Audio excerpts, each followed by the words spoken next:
السلام علیکم۔ آج ہم 59 قرآنک ویڈیو ہمارا ریکارڈ کر رہے ہیں جس میں سورہ آل عمران کے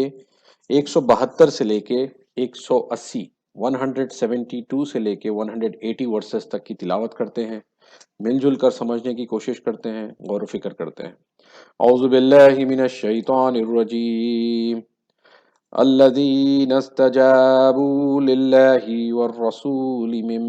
بعد ما أصابهم الخر، جن لوگوں نے اللہ اور اس کے رسول کا حکم قبول کیا اس کے بعد کہ انہیں زخم پہنچا۔ للذین احسنوا منہم واتقوا اجر عظیم، ان میں سے جن لوگوں نے نیکی اور پرہیزگاری کی ان کے لیے بڑا اجر ہے۔ دیکھیے، ہم نے گزشتہ رکوع کا پیٹرن دیکھا کہ پہلے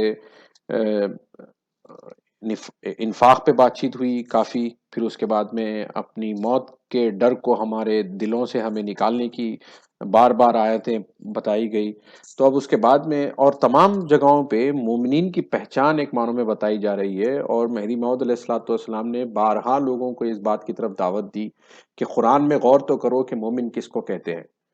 کئی بار جب آ کے آپ سے یہ سوال کرتے وہ سوال کرتے تو آپ بولتے کہ بندہ اللہ کے حکم سے تمہیں مومن بننے کی دعوت دے رہا ہے، تو قرآن میں غور کرنا چاہیے کہ مومن کس کو کہتے ہیں۔ ہم اپنی سوسائٹی میں اپنے آپ کو مسلمان گھر میں پیدا ہونے کی وجہ سے مسلمان اور مومن سمجھتے ہیں، لیکن ضروری نہیں ہے۔ قرآن ڈیسائیڈ کرے گا، اللہ کا کلام اللہ ڈیسائیڈ کرے گا، اللہ کے رسول ڈیسائیڈ کریں گے کہ ہم مومن ہیں یا نہیں ہیں۔ اللہ کے رسول اپنے میسیجز کے ساتھ آئے، اور وہ میسیجز پہ ہم جب عمل کریں گے اور اللہ کی بات پہ عمل کریں گے اور مومنوں کے جیسے بنیں گے تو ہم مومن بنیں گے۔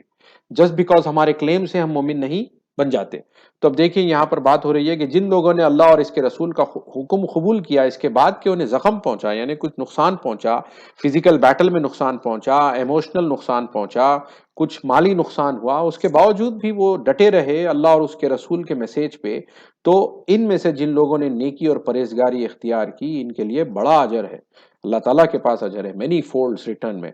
الذین قال لهم الناس ان الناس قد جمعوا لكم فاخشوهم فزادهم ایمانا وقالوا حسبنا اللہ ونعم الوکیل، جنہیں لوگوں نے کہا کہ لوگوں نے تمہارے مقابلے کے لیے سامان جمع کر لیا ہے، بس ان سے ڈرو،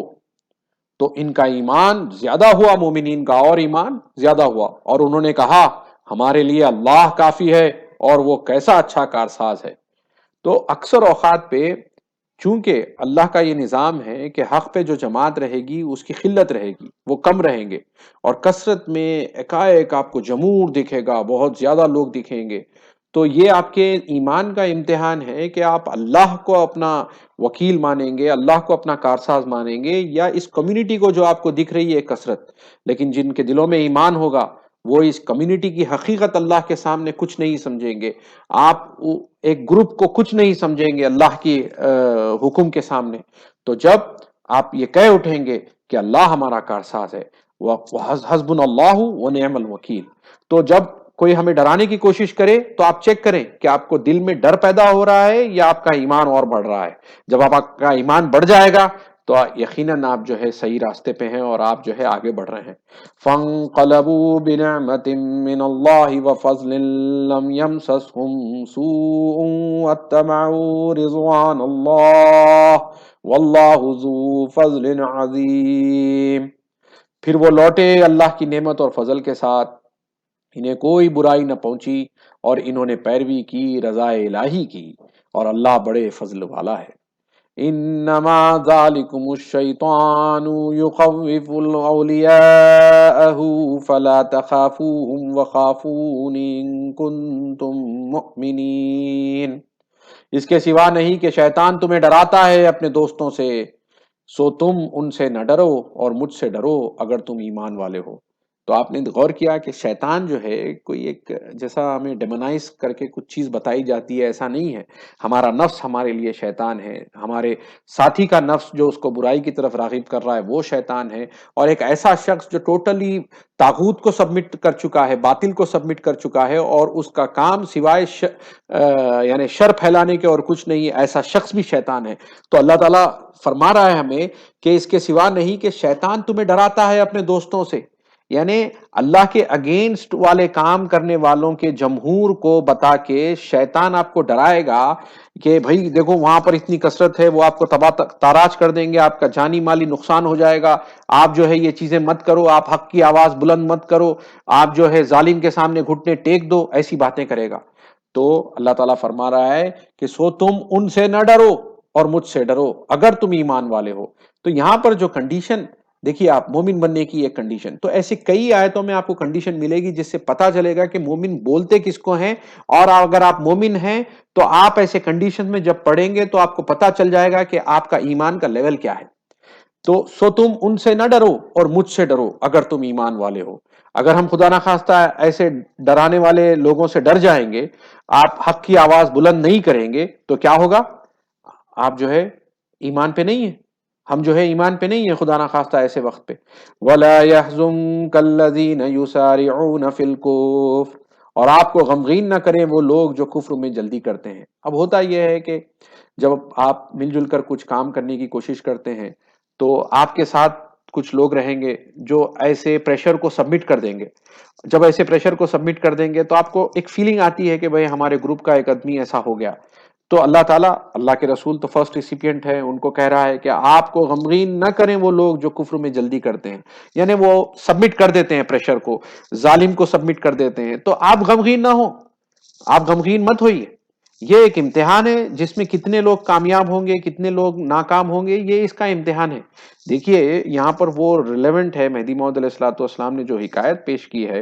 ہزار طالبان خدا اپنے خدا سے ملنے کے لیے نکلتے ہیں، تو اس میں کیسے مرحلے آتے ہیں کہ پہلے دنیا آسان کر دی جاتی ہے، آخرت آسان کر دی جاتی ہے، بلائیں نازل کی جاتی ہیں، تو آہستہ آہستہ لوگ چھٹتے جاتے ہیں، آخرکار ایک ہی بندہ جو ہے ہزار میں سے ایک بندہ خدا کی راہ میں پہنچتا ہے۔ تو بولنے کی بات یہ ہے کہ آپ جب ایک گروپ کی شکل میں آگے بڑھیں گے تو اللہ تعالیٰ جو ہے فلٹر کرتے جائے گا۔ اس میں آپ غمگین نہ ہو کہ بھئی ارے میرا ایک ساتھی تھا جو کفر میں جلدی کر بیٹھا، ہم اتنے سال اس کے ساتھ کام کرے اور وہ نکل گیا، پریشان مت ہوئیے۔ انہم لن یضروا اللہ شیئا، وہ ہرگز اللہ کا نہ بگاڑ سکیں گے کچھ بھی، ان کا آپ کا ساتھ چھوڑ دینا کچھ نہیں ہے، وہ اللہ کا کچھ نہیں بگاڑ سکتے، اللہ تعالیٰ اپنا کام جس سے لینا ہے لے کے رہے گا۔ یرید اللہ اللہ یجعل لهم حظا فی الآخرہ، اللہ چاہتا ہے کہ ان کو آخرت میں کوئی حصہ نہ دے۔ ایسے لوگ جو کفر میں جلدی کریں گے اللہ چاہتا ہے کہ ان کو آخرت میں کوئی حصہ نہ دے۔ وَلَهُمْ عَذَابٌ عَظِيمٌ، اور ان کے لیے عذاب ہے بڑا، کیونکہ انہوں نے حق جان لیا، سب کچھ جان لیا، اس کے باوجود بھی کفر کو سبمٹ کر دیے۔ کیوں؟ کیونکہ ان کو شاید دنیا کی تھوڑی سی بینیفٹ چاہیے، یعنی یا تو اپنے جانی مالی نقصان نہیں چاہیے، اپنی عزت شہرت کا نقصان نہیں چاہیے، بلکہ ہر چیز اللہ کے پاس ہے، عز من تشاء و ذل من تشاء، آپ کو رزق دینے والا اللہ تعالیٰ، آپ کی حیات جتنی ہے اتنی رکھنے والا اللہ تعالیٰ، موت دینے والا اللہ تعالیٰ، تو کہاں آپ لوگوں کے ڈر میں جو اللہ سے ہٹکے ہیں، جن کے اختیار میں کچھ نہیں ہے، جن کے تعلق سے اللہ تعالیٰ دوسری جگہوں پہ فرماتا ہے کہ مکھی ان کے پاس سے اگر کچھ لے کے بھی چلے جائے تو ان کو اختیار نہیں ہے کہ اس مکھی سے کچھ واپس لے سکیں۔ تو یہ اللہ تعالیٰ جس نے اس کائنات کو بنا دیا، جس کے اندر اتنے لوگ آئے اور چلے گئے، اتنے بڑے بڑے طاقتوں کو اللہ تعالیٰ نے نیست و نابود کر دیا، تو ایمان والے کو ان چیزوں سے کوئی ڈر نہیں لگتا، وہ حق کا پرچم بلند کرتا ہے، اللہ کی بات کو لوگوں تک پہنچانے کی کوشش کرتا ہے، خود عمل کرتا ہے، اپنے اطراف کے ماحول کو بھی عمل کی دعوت دیتا ہے۔ ان الذين اشتروا الكفر بالايمان لن يضروا الله شيئا، بے شک جن لوگوں نے ایمان کے بدلے کفر مول لیا وہ ہرگز نہیں بگاڑ سکتے اللہ کا کچھ بھی،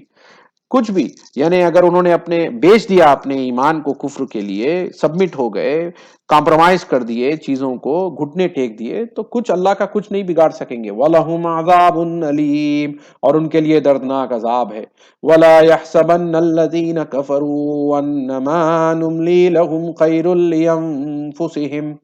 اور جن لوگوں نے کفر کیا وہ ہرگز گمان نہ کریں کہ ہم جو انہیں ڈھیل دے رہے ہیں یہ ان کے لیے بہتر ہے، نہیں، آپ یہ سمجھ رہے ہیں کہ چونکہ آپ نے کفر کو اختیار کر لیا صرف اس لیے کہ آپ کو جانی مالی نقصان، آپ کی عزت شہرت میں کچھ کمی ہو رہی تھی، تو آپ یہ نہ سمجھ لیں کہ یہ آپ کو اللہ کی طرف سے ڈھیل ہے۔ انما نملی لہم لیزدادوا اسما، در حقیقت ہم انہیں ڈھیل دیتے ہیں تاکہ وہ گناہ میں بڑھ جائیں۔ کیوں؟ وَلَهُمْ عَذَابٌ مُّهِينٌ، اور ان کے لیے ذلیل کرنے والا پھر عذاب ہے۔ دیکھیں اگر ہم خدا نخواستہ ایسے ماحول میں ہیں تو فوراً ہم استغفار کریں،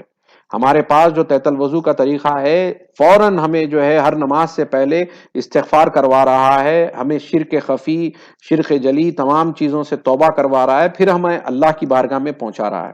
تو ہم فوراً استغفار کریں، ہمارے چیزوں کو کریکٹ کریں، اور ہم خدا نخواستہ ایسی لوگوں میں نہ آ جائیں جو ایمان کے بعد کفر کو خرید لیں یا ایمان کو بیچ دیں اور کفر کو حاصل کر لیں۔ ہماری کیفیت یہ نہ ہو۔ ما كان الله ليذر المؤمنين على ما انتم عليه حتى يميز الخبيث من الطيب۔ اللہ ایسا نہیں ہے کہ ایمان والوں کو اس حال پر چھوڑ دے جس پر تم ہو، یہاں تک کہ ناپاک کو پاک سے جدا کر دے۔ یعنی ایک گروپ جس میں اچھے لوگ، اچھے لوگوں میں کئی درجات والے لوگ، پھر اس کے بعد میں برے لوگ بھی شامل تھے، پھر منافق بھی شامل تھے، سب تھے، لیکن اللہ تعالیٰ جو ہے منزل تک پہنچتے پہنچتے یہ تمام برائی کو فلٹر کر دیتا ہے اور اسی لوگوں کو پہنچاتا ہے جو واقع میں اس منزل تک پہنچنے والے لوگ تھے۔ اسی کنٹیکس میں مہدی موعود علیہ الصلوۃ والسلام نے فرمایا ہے کہ اللہ کے رسول صلی اللہ علیہ وسلم کے ساتھ بھی منافقین تھے، بندے کے دائرے میں بھی منافقین ہیں، لیکن اللہ تعالیٰ ان کو دائرے میں موت نہیں دے گا۔ یعنی وہ لوگ آئیں گے، آپ کے ساتھ جڑیں گے، لیکن جیسے مصیبتیں، پریشانیاں، عزت، جان، مال، نقصان کی بات آئے گی تو فوراً کفر کے آگے، ظلم کے آگے گھٹنے ٹیک دیں گے اور حق کا راستہ چھوڑ دیں گے۔ تو وہ ان کا ایکچوئل پرپس جو دنیا کمانا تھا آپ کے ساتھ جڑنے کا بھی، وہ ظاہر کر دے گا اللہ تعالیٰ۔ تو یہ ہمیں بچنا چاہیے اور ہمیں کوشش کرنا چاہیے کہ ہم ایمان کو پہچانیں، مومن کس کو کہتے ہیں پہچانیں اور اس پر عمل کرتے رہیں۔ وَمَا كَانَ اللَّهُ لِيُطْلِعَكُمْ عَلَى الْغَيْبِ وَلَكِنَّ اللَّهَ يَجْتَبِي مِن رُّسُلِهِ مَن يَشَاءُ۔ اور اللہ ایسا نہیں ہے کہ تمہیں غیب کی خبر دے، لیکن اللہ اپنے رسولوں میں سے جس کو چاہے چن لیتا ہے۔ اب یہاں پر جو ہے اللہ تعالیٰ جو وَلَكِن لا کے رسول کو چن لینے کی بات کی ہے، یعنی اللہ تعالیٰ چاہتا ہے تو کسی کو بھی آپ کے اندر میں سے چنتا ہے اور ان باتوں پہ متنبع کروا دیتا ہے جو شاید دوسروں کے لیے غیب ہیں۔ یعنی اللہ تعالیٰ اپنے فضل سے ان باتوں کو بھی، معاملات کو واضح کر سکتا ہے جو اپنی قرآنی آیات سے اللہ تعالیٰ جو ہے آخرت کی بات ہم تک پہنچا رہا ہے، ہمیں جو ہے آخرت کے معاملے جو ہے ہمیں کئی مثالیں دے کر سمجھا رہا ہے کہ آخرت میں کیسا کیسا ہوگا، رسولوں کا معاملہ، ان کی گفتگو کیسی ہوگی، یہ تمام واقعات ہمیں آہستہ آہستہ بتا رہا ہے۔ تو ایسا بھی ہو سکتا ہے کہ اللہ تعالیٰ ہر کسی کو یہ غیب کی خبر نہیں دے گا ان باتوں کی، لیکن اس میں سے کچھ رسولوں کو اپنی مرضی سے چن لے۔ فَآمِنُوا بِاللَّهِ وَرُسُلِهِ۔ تو اب دوسرے مسلمانوں کو کیا حکم ہے کہ تم اللہ اور اس کے رسولوں پر ایمان لاؤ۔ وَإِن تُؤْمِنُوا وَتَتَّقُوا فَلَكُمْ أَجْرٌ عَظِيمٌ۔ اور اگر تم ایمان لاؤ اور پرہیزگاری کرو تو تمہارے لیے بڑا اجر ہے۔ وَلَا يَحْسَبَنَّ الَّذِينَ يَبْخَلُونَ بِمَا آتَاهُمُ اللَّهُ مِن فَضْلِهِ هُوَ خَيْرًا لَّهُمْ۔ اور وہ لوگ ہرگز خیال نہ کریں جو اس میں بخل کرتے ہیں جو اللہ نے اپنے فضل سے انہیں دیا کہ وہ بہتر ہے ان کے لیے، بل ہوا شر لہم، بلکہ وہ ان کے لیے برا ہے۔ اب دیکھیں، اس سے پہلے انفاق کی بات ہوئی تھی، اس کے بعد میں موت کے ڈر کو نکالنے کی بات ہوئی تھی، پھر اس کے بعد میں پھر سے وہ کنٹیکسٹ، وہ جو سبجیکٹ ہے بخالت کا، عموماً مال کے تعلق سے بھی ہے اور کئی چیزوں پہ بھی آ سکتا ہے۔ آپ ہر چیز میں اگر جہاں پہ روکنے کی کوشش کریں گے تو اس کو بخل بولیں گے، لیکن عام فہم انداز میں یہ مال کے تحت ہے۔ تو اللہ تعالیٰ آگے اس کو بتا بھی رہا ہے کہ کیا کرے گا ایسے لوگوں کے ساتھ جو بخل کریں گے۔ تو ایمان کا سب سے بڑا ٹیسٹ انفاق ہی ہے۔ یعنی آپ اگر ایمان والے ہیں تو اس دنیا کو بالکل وولٹائل انداز میں دیکھیں گے، یعنی فنا ہونے والی دیکھیں گے، اس کی بے ثباتی دیکھیں گے۔ اللہ تعالیٰ فرماتا ہے کہ کلو متاع الدنیا خلیل، یہ بالکل پوری کی پوری متاع دنیا کی خلیل ہے۔ تو آپ یہ تمام چیزوں کو جب ذہن میں رکھیں گے اور اللہ تعالیٰ کے امپاسبلٹیز جو ہیں اللہ تعالیٰ کے پاس، یا پاسبلٹیز جو ہیں، جو پاسبلٹیز ہیں، انفینائٹ پاسبلٹیز جو اللہ تعالیٰ کے پاس ہیں، اس پہ آپ کی جب نظر رہے گی تو آپ کو یہ دنیا کا مال وغیرہ جمع کرنا آپ کے لیے کوئی بات ہی نہیں رہے گی۔ آپ کے ایمان آپ کو کبھی بھی اس بات کی دعوت نہیں دے گا کہ مال کو روک کے رکھو، آپ فری فلوئنگ رکھیں گے مال کو۔ اسی لیے قوم مہدویہ کا عین مذہب ہے کہ مومن ذخیرہ نہ کنید، مومن ذخیرہ نہیں کرتا۔ مومن اپنے ہاتھ تک جو ہے چیزوں کو اپنے پاس اللہ کی امانت سمجھتا ہے، اپنے لیے جتنا استعمال کرنا ہے کرتا ہے، لیکن فوراً جیسا اس کی ضرورت ختم ہوتی ہے، جو دیگر اس کے پاس ایکسٹرا انکم رہتی ہے، وہ اپنے اطراف میں جتنے بینیفیشریز اللہ تعالیٰ نے بیان کیے ہیں، مساکین، رشتہ دار، قرابت دار، آپ کے مستحق، مسکین، فقراء، اللہ کے راستے میں چلنے والے لوگ، تمام کے اندر وہ اپنا مال ڈسٹریبیوٹ کر دیتا ہے۔ اگر ایسا نہیں کریں گے تو اللہ تعالیٰ فرما رہے ہیں سَيُطَوَّقُونَ مَا بَخِلُوا بِهِ يَوْمَ الْقِيَامَةِ، تو عنقریب میں انہیں جس مال میں انہوں نے بخل کیا، عنقریب قیامت کے دن توق بنا کر پہنایا جائے گا، یعنی یہ مال ایک گلے میں پھندا بنا کر جو ہے پہنایا جائے گا قیامت میں۔ تو اس مال سے بچانے کے لیے لوگوں، مطلب اس آیت کے خلاف ورزی کرنے کے لیے لوگوں نے ایک ایک ایسا فارمولا ایجاد کر لیا باطل طاقتوں نے کہ آپ جو ہے کمائی ہوئی مال، اپنے کمائے ہوئے مال کو اٹھا کے سالوں سال رکھ سکتے ہیں، صرف آپ زکوٰۃ دے دیجئے 2.5% سال کی جمع پونجی پہ، اور آپ جو ہے بخالت کرتے رہیں۔ یہ ٹیچنگ آف اسلام ہے ہی نہیں۔ اسی کو مہدی موعود علیہ الصلوۃ والسلام نے ایک جملے میں واضح کیا کہ مومن ذخیرہ نہ کنید، مومن ذخیرہ نہیں کرتا، مومن ہو ہی نہیں سکتا جو ذخیرہ کرے۔ آپ کو 100% یہ اللہ کی امانت سمجھتے ہوئے، بچتے بچاتے ہوئے اپنے لیے استعمال کرنا ہے۔ جو بچ جائے وہ اپنا نہیں ہے، اپنے دینی بھائیوں کا ہے، اور تمام بینیفیشریز کا ہے، جس کا اللہ نے قرآن میں ذکر کیا ہے۔ اگر آپ خدا کے بندے ہیں تو، بندے مطلب خدا کے نوکر، خدا کے غلام ہیں، تو اگر آپ عبداللہ ہیں، اللہ کے عبد ہیں، اللہ کے بندے، غلام، سرونٹ ہیں، تو آپ ایز اے اکاؤنٹنٹ کے طور پہ جتنا مال آپ کو آیا ہے اس میں سے جتنی آپ کو اجازت ہے اتنا استعمال کریں گے، باقی آپ اللہ کی امانت سمجھ کے اس کو دوسروں تک بڑے ادب سے اور بڑی ریسپیکٹ کے ساتھ، بغیر کوئی اس کا ریٹرنز لینے کی نیت سے ان تک اللہ واسطے پہنچائیں گے۔ وَلِلَّهِ مِيرَاثُ السَّمَاوَاتِ وَالْأَرْضِ، اور اللہ ہی وارث ہے آسمانوں اور زمین کا۔ وَاللَّهُ بِمَا تَعْمَلُونَ خَبِيرٌ، اور جو تم کرتے ہو اللہ اس سے باخبر ہے۔ صدق اللہ العلی العظیم۔